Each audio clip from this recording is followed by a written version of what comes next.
Hello everyone, welcome to Rao's Academy for Competitive Examinations. This is Ishwar Kumar. Rao's academy తరపు నుంచి తెలంగాణ రాష్ట్ర ప్రజలకు బోనాలు పండుగ శుభాకాంక్షలు. సో పండుగ యొక్క ముఖ్య ఉద్దేశం ఇవన్నీ కూడా మనం ఈ వీడియోలోనే డిస్కస్ చేద్దాం. సో బోనాలు పండుగ అయిన బతుకమ్మ పండుగని తెలంగాణ రాష్ట్ర ప్రభుత్వం అధికారికంగా నిర్వహించుకునేటువంటి పండుగలు.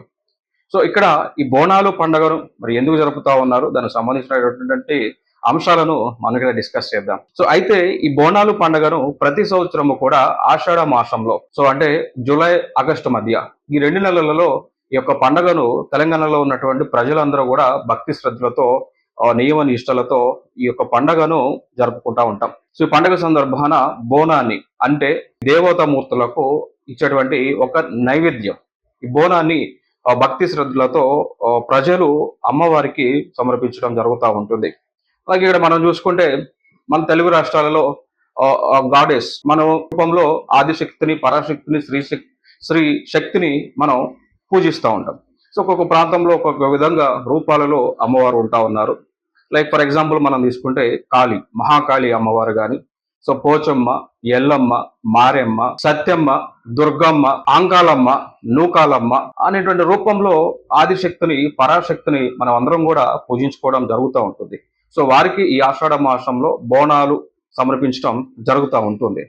అయితే ఇక్కడ ఏం చేస్తారు అంటే ఈ బోనం అనేటువంటిది ఏదైతే సమర్పిస్తారో, సో ఇది ఎట్లా చేస్తారు అంటే ఒక కొత్త కుండని, సో న్యూ పాట్ని తీసుకొని, సో దానిలో రైస్, సో రైస్ని జాగరి అంటే బెల్లము, పాలు, సో దాంతోపాటు కొన్ని ఫ్లేవర్స్ యాడ్ చేసి పరమాన్నవాన్ని వండుతారు. సో వండి ఆ కుండలో పెట్టి, సో ఆ కుండ చుట్టూ కూడా వేపాకులు కడుతుంటారు, పసుపు కుంకుమలతో రాస్తూ ఉంటారు, బొట్లు పెడతా ఉంటారు. సో పెట్టిన తర్వాత దానిని ఆ ఇంట్లో ఉన్నటువంటి మహిళలు తన యొక్క తలపైన పెట్టుకొని దగ్గరలో ఉన్నటువంటి మనకి చూసుకుంటే మహాకాళి అమ్మవారు కానీ, దుర్గమ్మ కానీ, పోలేరమ్మ కానీ, ముత్యాలమ్మ కానీ, అంకాలమ్మ కానీ, మారెమ్మ కానీ, పోచమ్మ కానీ, సత్యమ్మ కానీ ఇట్లాంటి దేవతామూర్తులకు భక్తి శ్రద్ధలతో ఈ యొక్క బోనాన్ని సమర్పించడం జరుగుతూ ఉంటుంది.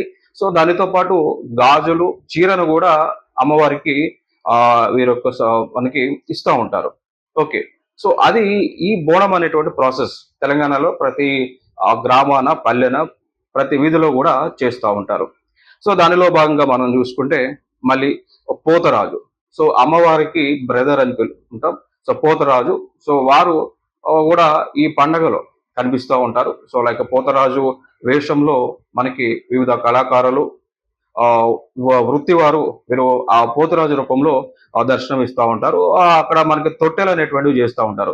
అంటే లైక్ ఒక స్టిక్స్ తీసుకొని వాటికి flower decoration, colour papers decoration చేసి, సో దాన్ని కూడా ఊరేగింపు రూపంలో అమ్మవారి దగ్గర తీసుకుపోతూ ఉంటారు. సో ఇదొక ప్రదర్శన చేస్తూ ఉంటారు. దానితో పాటు ఇక్కడ ఇంకొక విశిష్టత మనం చూసుకుంటే ఇక్కడ లైక్ రంగం అని చెప్తుంటారు. సో రంగం అంటాం.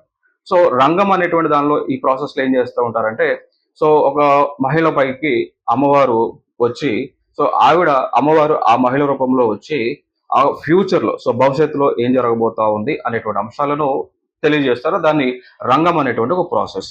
ఇక దానితో పాటు బైండ్ల కులానికి చెందినటువంటి వారు, సో తెలంగాణలో విశిష్టతగా ఆంధ్రాలో ఉన్నటువంటి బైండ్ల వారు ఇక్కడ ఏం చేస్తారు అంటే అమ్మవారికి సో కథల రూపంలో అమ్మవారి యొక్క విశిష్టతను తెలియజేస్తుంటారు. దానితో పాటు బైండ్ల వారు గావు పట్టడం చేస్తూ ఉంటారు. సో అమ్మవారికి ఆ యొక్క బలి అర్పణ చేస్తూ ఉంటారు ఈ బైండ్ల వారు. సో దాంతో పాటు ఘటం అంటాం. సో ఘటం కూడా ఇక్కడ ఏం చేస్తారు అంటే ఈ ఘటంలో ఒక నెత్తి పైన ఒక పాట్ లాంటిది పెట్టుకొని, సో దానికి మనకి పసుపు, కుంకుమ వీటితో అలంకరణ చేసి దాన్ని కూడా ఘటాన్ని కూడా అర్పణ చేస్తూ ఉంటారు, బోనాలను చేస్తూ ఉంటారు. మరి అయితే ఈ బోనాలు అనేటువంటి స్టార్ట్ అవడానికి గల కారణం ఏంటి, దానికి విశిష్టత మనం చూసుకుంటే ఇక్కడ ఏం జరిగింది అంటే 1813వ సంవత్సరంలో ఇక్కడ మనకి ఈ తెలంగాణ రాష్ట్రంలో ఉన్నటువంటి హైదరాబాద్, సికింద్రాబాద్ ఈ ప్రాంతాలలో ప్లేగు వ్యాధి సంక్రమించడం జరిగింది.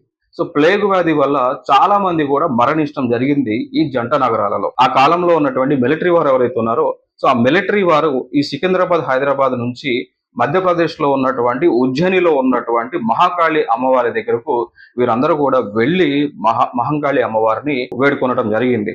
సో వేడుకున్న అంటే లైక్ ఈ ఏదైతే ఈ హైదరాబాద్, సికింద్రాబాద్ ప్రాంతాలలో ప్రజలు ఈ ప్లేగు వ్యాధి వల్ల విపరీతంగా మరణిస్తా ఉన్నారో, సో దానిని నివారణ చేయండి, ప్రజలను రక్షించండి అని వేడుకున్నటువంటి సందర్భాన ఆ మొక్కులో భాగంగా వారు ఏమని అనుకున్నారు అంటే, ఒకవేళ ఈ మా ప్రాంతాలలో అంటే హైదరాబాద్ సికింద్రాబాద్ ప్రాంతాల్లో ఈ ప్లేగు వ్యాధి అనేటువంటిది నిర్మూలం అయితే గనక, కంట్రోల్లోకి వస్తే, డెత్ రేట్ అనేటువంటి తగ్గితే, ఇక్కడ సికింద్రాబాద్ హైదరాబాద్ జంట నగరాలలో మహాకాళి అమ్మవారి యొక్క విగ్రహ స్థాపన చేస్తాము అని వారు మొక్కుకోవడం జరిగింది. సో మొక్కుకున్న తర్వాత తిరిగి మళ్ళీ హైదరాబాద్ సికింద్రాబాద్కి వచ్చిన తర్వాత ఈ ప్లేగ్ వ్యాధి ఏదైతే భయంకరంగా సంక్రమిస్తా ఉందో అది కట్టడిలోకి రావడం జరిగింది అన్నమాట. సో వచ్చిన తర్వాత ఈ భక్తి శ్రద్ధలతో ప్రజలందరూ కూడా ఏకమయ్యి సికింద్రాబాద్, ఈ రోజు ఉన్నటువంటి సికింద్రాబాద్ ఏదైతే ఉందో సికింద్రాబాద్ లో మహంకాళి అమ్మవారి యొక్క దేవాలయాన్ని నిర్మించడం జరిగింది. సో వారిని మనం ఉజ్జయిన్ మహంకాళి అనేటువంటి పేరుతో మనం సంబోధిస్తూ పూజలను చేస్తూ ఉంటాం. అట్లా సికింద్రాబాద్ లో మహంకాళి బోనాలను చేస్తూ ఉంటారు. అమ్మవారికి కూడా ఇదే టైంలో బోనాలను సమర్పిస్తూ ఉంటారు. ఇది బోనాలకు సంబంధించినటువంటి అంశం. అయితే ఇక్కడ ఒక సీక్వెన్స్ ఉంటుంది. సో ఏదైతే మనం ఆషాఢ మాసంలో ఈ బోనాలు అనేటువంటివి స్టార్ట్ అయినాయో, సో ఈ బోనాలు అనేటివి స్టార్ట్ అయినప్పుడు మొట్టమొదటి వచ్చేటువంటి ఆదివారం సండే, సో గోల్కొండలో అక్కడ ఉన్నటువంటి అమ్మవారికి మొదటి బోనాన్ని సమర్పిస్తారు. దాని తర్వాత ఇంకా ఆ చుట్టుపక్కల ప్రాంతాల్లో ఉన్నటువంటి వారందరూ దేవతల మూర్తులకి కూడా, గ్రామ దేవతలు కావచ్చు, మిగిలినటువంటి దేవతల వారందరికీ కూడా బోనాన్ని సమర్పిస్తారు ప్రజలు. దాని తర్వాత రెండవ ఆదివారం చూసుకుంటే ఇక్కడ మనకి సికింద్రాబాద్ లో ఉన్నటువంటి మహంకాళి అమ్మవారికి బోనాలను సమర్పిస్తారు. దానితో పాటు దగ్గరలో ఉన్నటువంటి బల్కంపేట ఎల్లమ్మ వీరందరికీ బోనాలు సమర్పిస్తారు. ఇక దాని తర్వాత సండే మనం చూసుకుంటే లాల్ దర్వాజ్ అక్కడ ఉన్నటువంటి అమ్మవారికి బోనాలను సమర్పిస్తారు. ఆ ఏరియాలో ఉన్నటువంటి వారు ప్రజలు ఈ విధంగా సమర్పించడం జరుగుతుంది. దాని తర్వాత మళ్ళీ నెక్స్ట్ ఆదివారం ఇంకొక ఏరియాలో ఈ బోనాలను సమర్పించడం జరుగుతూ ఉంది. ఇది ఆనవాయితీగా ప్రతి సంవత్సరము వస్తున్నటువంటి పండుగ తెలంగాణ రాష్ట్రంలో. తెలంగాణ ప్రజలు భక్తి శ్రద్ధలతో, నియమ నిష్టలతో జరుపుకునేటువంటి ఒక ప్రసిద్ధిగాంచినటువంటి పండుగ ఈ బోనాలు. సో ఇవాళ బోనాలకు సంబంధించినటువంటి విశిష్టత, మన తెలంగాణ రాష్ట్రంలో ఉన్నటువంటి ప్రతి ఒక్కరికి కూడా రావోజ్ అకాడమీ తరపు నుంచి, రావోజ్ అకాడమీ యొక్క చైర్మన్ గారు doctor M Mohan Rao sir, IAS officer, and director madam Aruna Mohan Rao ma'am, and director sir Tanmay Rao sir, and director ma'am Muskan madam, branch manager అయినటువంటి నేను ఈశ్వర్ కుమార్, రావోస్ యాజమాన్యం టీం అందరం కలిసి ప్రతి ఒక్కరికి కూడా బోనాలు పండుగ యొక్క శుభాకాంక్షలను తెలియజేస్తా ఉన్నాం. Thank you so much. This is Ishwar Kumar.